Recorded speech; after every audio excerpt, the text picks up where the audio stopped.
ससुराल से निकाल दूंगी। टिंकू और रिंकू सगे भाई थे। दोनों ही शादीशुदा थे और दोनों का गृहस्थ जीवन बहुत अच्छे से चल रहा था। लेकिन वो परिवार भी क्या परिवार जिसमें कोई समस्या ना हो। आपने आज तक ऐसे बहुत से किस्से सुने होंगे जिसमें परिवार में आने वाली बहुएं पति की कमाई से ज्यादा खर्च करती हैं और बेचारे पति का दिवाला ही निकाल देती है। लेकिन आज की हमारी कहानी में प्रॉब्लम थोड़ी अलग है। यहाँ खर्चीला स्वभाव बहू का नहीं बल्कि उनकी सास का है। माँ, हमें ऑफिस के काम से कुछ दिनों के लिए चंडीगढ़ जाना है। हम दोनों जा रहे हैं। आपके पास सोना और मोना रहेंगी, आप बिल्कुल चिंता मत करना। ये दोनों सब संभाल लेंगी। हमने इन्हें सब कुछ अच्छे से समझा दिया है माँ। अरे बेटा, तुम दोनों चले जाओगे तो ये घर कैसे चलेगा? मुझे तो सोचकर ही घबराहट सी हो रही है। इन दोनों को कहाँ इतनी समझ है कि ये घर और बाहर एक साथ संभाल सके। अरे माँ, आप बिना बात चिंता कर रही हैं। पढ़ी लिखी है आपकी दोनों बहुएं। मौका मिलने पर औरतें हवाई जहाज उड़ा रही है। इतना ही नहीं, चांद तक पहुंच गई है। और आपको लग रहा है कि आपकी बहू घर ही नहीं चला पाएगी। मैं कह रहा हूँ ना, वो सब कुछ अच्छे से संभाल लेगी। आप चिंता मत करो। और वो कोई अकेली तो है नहीं। आप आराम से घर में रहो, भजन करो, अपनी सहेलियों के साथ घूमो फिरो। घर की चिंता बिल्कुल छोड़ दो। घर संभालने के लिए आपकी दोनों बहुएं हैं। अब आप ये चिंता फिक्र छोड़ो और हम दोनों को आशीर्वाद दो। हमें आज शाम की ट्रेन से ही निकलना होगा। बेटों की बात सुनकर माँ शिल्पा भारी मन से दोनों बेटों को चंडीगढ़ भेज देती है। जैसा कि रिंकू और टिंकू ने कहा था, दोनों बहुएं सोना और मोना वाकई घर और बाहर की जिम्मेदारियां बखूबी निभा रही थी। घर के बजट को तो उन्होंने ऐसे अपने हाथ में ले लिया था कि एक भी पैसा इधर से उधर नहीं हो पा रहा था। पाई पाई का हिसाब रखी हुई थी दोनों।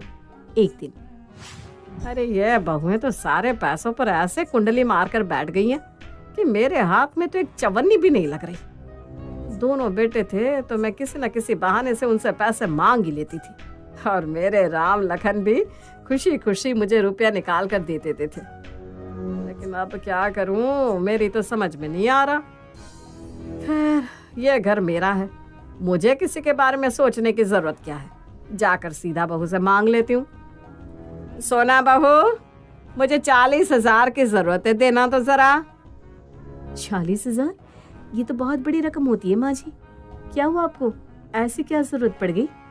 अरे तेरी सास मैं हूँ कि तू मेरी सास है? मुझे कुछ भी जरूरत पड़ी हो, तुझे उससे क्या मतलब? मैंने तुझसे पैसे मांगे, तू चुपचाप पैसे लाकर मेरे हाथ में थमा, बस बात खत्म। माँ जी, दीदी कुछ गलत थोड़ी ना कह रही है। अगर आपको जरूरत है तो आप बताइए ना। आखिर ऐसी क्या मुसीबत आ गई कि आपको इतने सारे पैसों की जरूरत आन पड़ी? अब घर का खर्च हम दोनों को चलाना होता है। रुपया तो सोच समझ के ही खर्च करने होंगे ना। कल को जब आपके बेटे हमसे हिसाब मांगेंगे तो हमें भी तो कुछ जवाब देना होगा कि नहीं? ऐसा है दोनों महारानियों, कान खोल कर सुन लो। ये घर मेरा है और मेरा ही रहेगा। तुम्हारे पतियों ने 4 पैसे कमाकर तुम्हारे हाथ में क्या थमा दिए?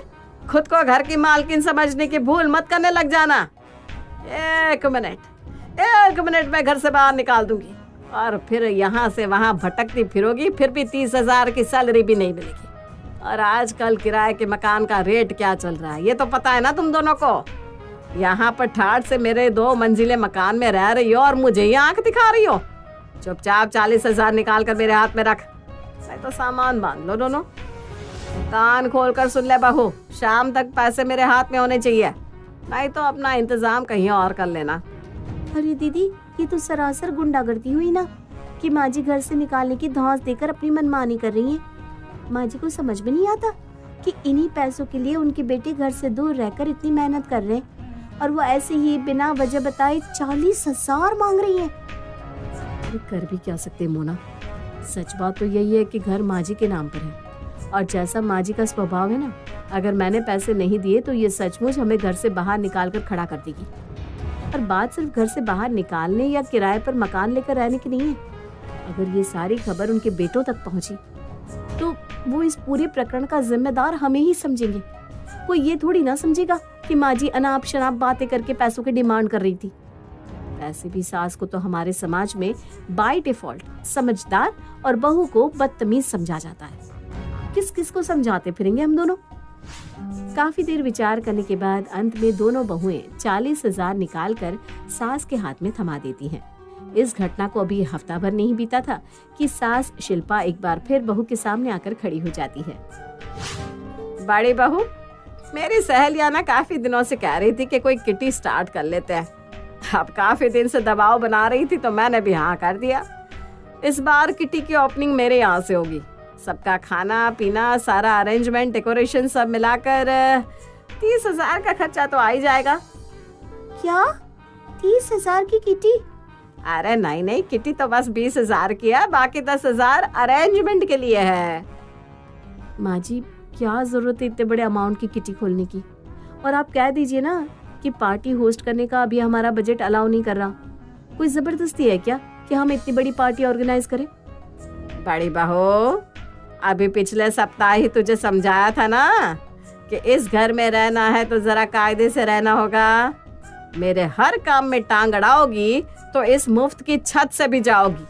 और हाँ, भूलना मत, ये पैसे देकर कोई एहसान नहीं कर रही हो मुझ पर। अरे इतना बड़ा मकान है मेरा, अगर तुम दोनों को निकाल कर बाहर करूँ ना तो हर महीने किराए के पैसों से रुपयों में खेलूं मैं। और बहू, हर किसी के सामने हर समय बजट का रोना नहीं रोया जाता। कुछ काम समाज में अपनी प्रतिष्ठा बनाए रखने के लिए भी करने पड़ते हैं। सोसाइटी में मेरी कुछ इज्जत है, रुतबा है, जो मैंने बरसों की मेहनत से बनाया है। इसलिए तू मुझे फालतू सलाह देने की हिम्मत ही ना करना। मैं जानती हूँ मुझे क्या करना है और क्या नहीं। बहुओं से पैसे लेकर शिल्पा अब किटी पार्टी की तैयारियों में लग गई थी। दो तो जवान बहू है घर में, लेकिन दोनों का टेस्ट बूढ़ों से भी बदतर है। एक भी ढंग का सामान नहीं है घर में। आजकल दुनिया कहाँ से कहाँ पहुँच गई है और हमारे घर की हालत तो देखो। अरे सहेलियाँ आएंगी मेरी, कहाँ बिठा कर चाय नाश्ता कराऊंगी मैं। ये डाइनिंग टेबल तो देखने लायक भी नहीं बचा। माँ जी, अच्छा खासा तो है डाइनिंग टेबल।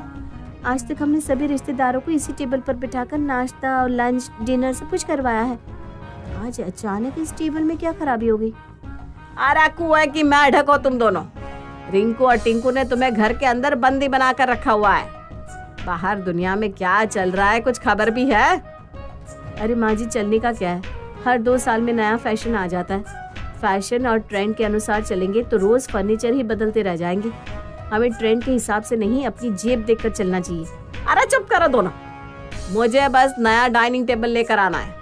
चुपचाप 40,000 दे दो। मैं कौन सा चाट पकौड़ी खाने के लिए पैसे मांग रही हूँ? घर के लिए सामान ही तो मंगवा रही हूँ ना।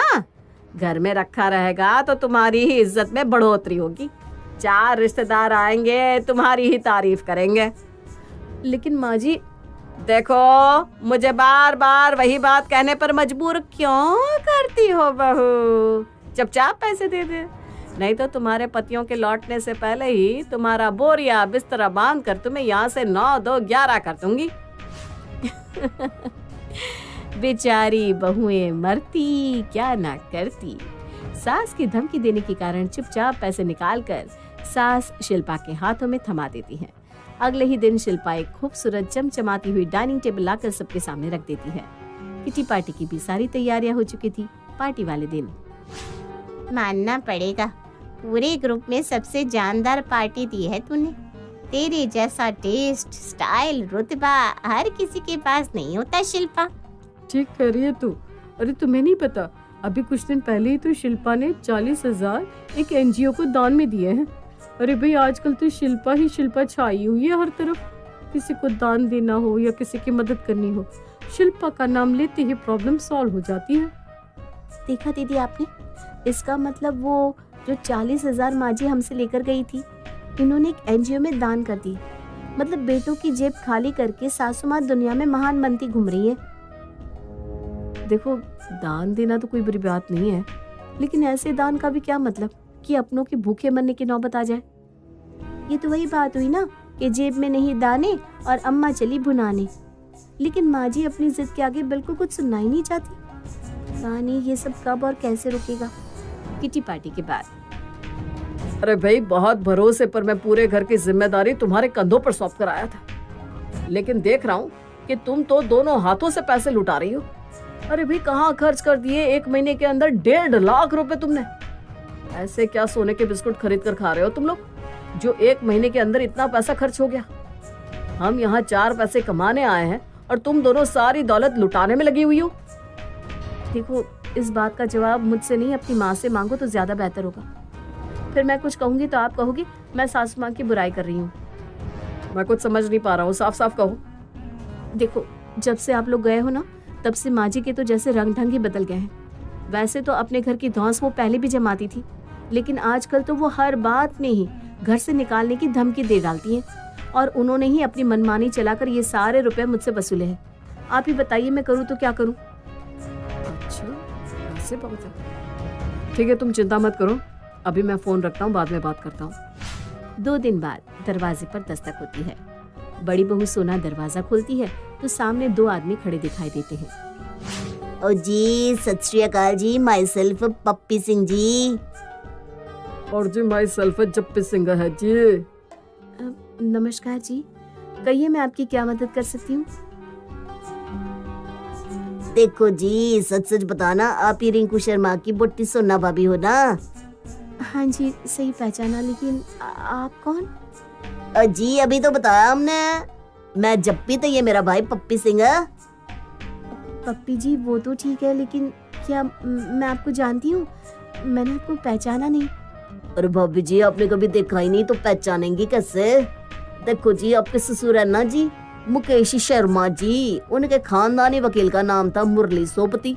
बस जी हम उनके पुत्र हैं और आपके ससुर की विल बताने आए। बाबू जी की कोई विल भी है? हाँ जी, उन्होंने अपनी दोनों बहुओं के नाम 50-50 लाख की एफडी करा रखी थी। आपकी एफडी मैच्योर हो गई है और कानूनन अब आप और आपकी देवरानी उसकी मालकिन हो।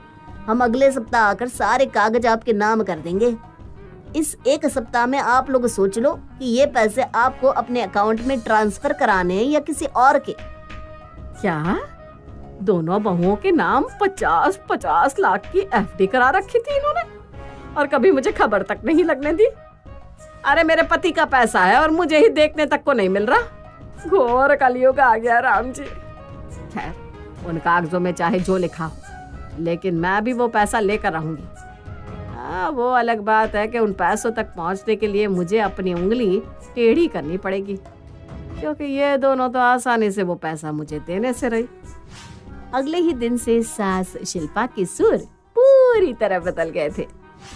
अरे मोना बहू, ये सब क्या है बेटा? रसोई में इतने तरह के बिस्किट भरे हुए हैं।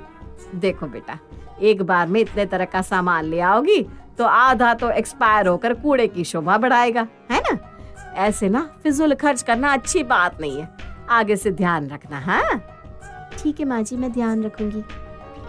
अरे मोना, ये माँ जी आज कौन सा सूर लगा बैठी?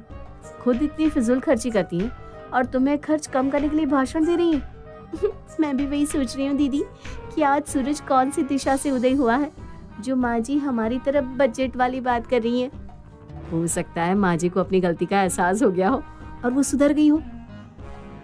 सबसे पहले तो मुझे अच्छाई का ढोंग करके ये बात साबित करनी होगी कि अब मैं बदल गई हूँ और मुझे रुपए पैसे का कोई मोह नहीं रहा। इतना ही नहीं, जिस मकान से बार बार निकालने की मैं इन दोनों को धमकी देती हूँ, अब तो मुझे इस मकान से भी कोई प्रेम नहीं रहा। अरे मकान तो वैसे भी आज नहीं तो कल इन दोनों को ही मिलने वाला है। मैं कौन सा उसे फोड़ कर खा सकती हूँ? उससे अच्छा तो मैं मकान इनके नाम करके वो रुपया इनसे हथिया लूं। 1 करोड़ रुपया मेरे हाथ में आ जाएगा तो मेरी तो मौज ही हो जाएगी। हाय, जो सपने भरी जवानी में पूरे नहीं हुए उन्हें मैं अब बुढ़ापे में पूरा करूंगी। सालों से मेरा मन था विश्व भ्रमण करने का। अगर बहू अपना पैसा मुझे सौंप दे तो मैं अपना ये आखिरी सपना भी पूरा कर लूंगी। बेटा सोना, माफी चाहती हूँ, मैंने दबाव बनाकर तुमसे इतने रुपए हथिया लिए। लेकिन देखो बेटा, मुझे ना गलत मत समझना, मैंने उन रुपयों का कोई गलत इस्तेमाल नहीं किया। दरअसल मेरी एक सहेली को ना पैसों की बहुत सख्त जरूरत थी। बस तुमसे 40,000 लेकर मैंने उससे दे दिए। और बेटा, उधार दिए पैसे आज नहीं तो कल तो वापस आ ही जाते हैं ना। और जहाँ तक रही किटी की बात, तो हमने किटी डाली ही इसलिए है ताकि एक मुट्ठी पैसा हाथ में आए तो मैं उन पैसों से अपनी दोनों बहुओं के नाम एफडी करा सकूं। बेटा, हमने तो अपने हिस्से की जिंदगी जी ली, अब तो जो है सब तुम दोनों का ही है। इतना कहकर शिल्पा वहां से चली जाती है। अरे दीदी, मुझे अपनी आंखों और कान पर यकीन ही नहीं हो रहा। ये हमारी माँ जी ही थी या कोई बहु रुपया घुस गया हमारे घर में? अरे मोना तू चुप कर। एक तो पहली बार इतनी बरसों में सासू माँ के मुंह से कुछ अच्छे शब्द सुनने को मिल रहा है। कहीं हमारी ही नजर ना लग जाए माँ जी को। अगर सचमुच माँ जी का हृदय परिवर्तन हो गया है ना मोना, तो मैं तो भगवान से यही प्रार्थना करती हूँ कि भगवान उनको ऐसी ही सद्बुद्धि देता रहे, क्योंकि माँ जी ने घर से निकाल दूंगी कह कह कर हमारा जीना मुश्किल कर दिया था। एक सप्ताह के बाद बहू, मैं सोच रही हूँ कि तुम दोनों अकेले कितना कुछ संभाल रही हो, कितना थक जाती होगी ना। हाँ माँ जी, थकान तो हो ही जाती है। अच्छा, तो मैं तुम्हारी मदद कर देती हूँ। ये बताओ, वो पप्पी झप्पी वाला पैसा किसके अकाउंट में मंगवाना है? और क्या सोचा है, क्या करोगी इतने सारे पैसों का? हाँ जी, सच बताऊं तो सबसे पहले अपने लिए सर पर छत का इंतजाम करूंगी।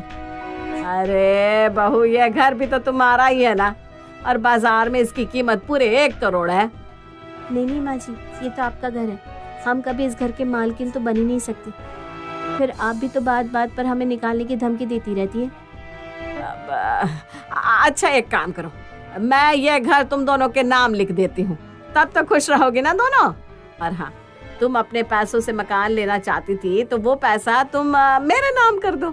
और बेटा, मैं पैसा कहाँ लेकर जाऊंगी? अब मेरी 4 दिन की जिंदगी बची है। मेरी आंखें बंद होते ही वो पैसा भी तुम्हें वापस मिल जाएगा, और मुझे भी संतोष हो जाएगा कि तुम्हारे बाबूजी का पैसा मेरे हाथों में है। वैसे दीदी, सौदा बुरा नहीं है, और हम इतना रुपया बैंक में ही तो रखने वाले थे।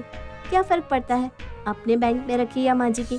कम से कम ये रोज रोज का घर से निकालने का ताना तो बंद होगा। दोनों देवरानी जिठानी आपस में सलाह मशवरा करके सास को रुपए देने को राजी हो जाती हैं, और सास शिल्पा से प्रॉपर्टी के कागज अपने नाम करवा लेती हैं। अगले दिन सुबह, बहू, घंटी बज रही है, लगता है वो पप्पी झप्पी आ गए। मोना जाकर दरवाजा खोलती है। अरे टिंकू जी, आप आ गए। कैसा रहा आपका ट्रिप? हमारा ट्रिप तो अच्छा रहा, तुम सुनाओ क्या चल रहा है?